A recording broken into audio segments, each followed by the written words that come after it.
మదమెక్కిన భూస్వాములకు తెగబలిసిన కామందులకు తలలో నరసింహం నువ్వేలే రేపవలు నిలకడలేక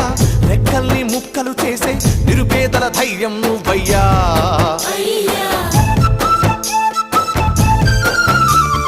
మట్టి మనుషులకు తొడగొట్ట నేర్పినావు